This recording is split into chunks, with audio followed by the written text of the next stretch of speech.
ஷே ஏப்பா எட்ட நாட்டு சனீஸ்வரி நல்லா கதையை காட்டுக்கோப்பா. இந்த கதையை பிடிச்சி அங்கே போய் ஆட்டுவான் டெல்லியில்.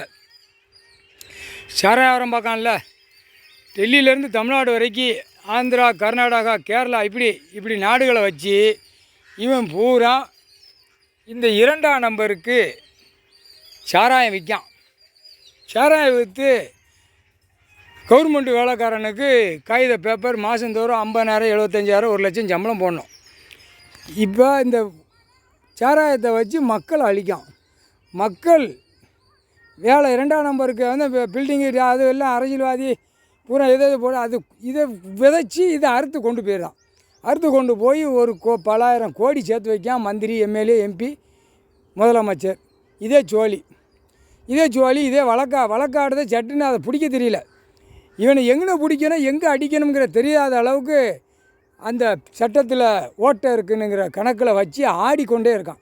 அப்போ கணக்கு எல்லாம் உள்ளே பிடி விடணும். குடும்பமே அக்கு வேறு ஆணி வேறு உள்ளே கொண்டு போய் சேர்க்கணும். எங்கே போய் சேர்க்கணும்? ஐயா கடவுள் சேர்ப்பார், நீ உள்ளே மாட்டி கொண்டு வா. அந்த டைம் வரையில் அவரே அள்ளி சேர்த்துருவா. இதே ஜோலியாக வச்சுருக்கான். நீதிமன்றத்தை அவமதித்து வெளியே ஓடுதான். கோர்ட்டு அவமதிப்பு தத்துலேயே அவமதிச்சிட்டான். சாராய வியாபாரம். இது எவ்வளோ பெரிய வேலை பண்ணுதான் பாரு அரசியல்வாதி. தமிழ்நாட்டிலேருந்து தவ்வி அங்கே போய் சமாளிக்கிறதுக்கு எம்பி கிடக்கான். தமிழ்நாட்டு எம்பி அங்கே கிடக்கான். பார்த்து சமாளிச்சுக்கோ. போட்டு இத்தனை கோடி பேரம் பேசிட்டு வந்துடுவான். இந்த பேப்பரை வச்சு விளையாடுதான் தப்பிச்சு போகிறானப்பா. உள்ளே தூக்கி ரிவிட்டு அடிக்கணும். 3/4 சத்தி அந்த வலையில் மாட்டி உள்ளே தூக்க உன் வேலை. 8 நாட்டு சனீஸ்வரி.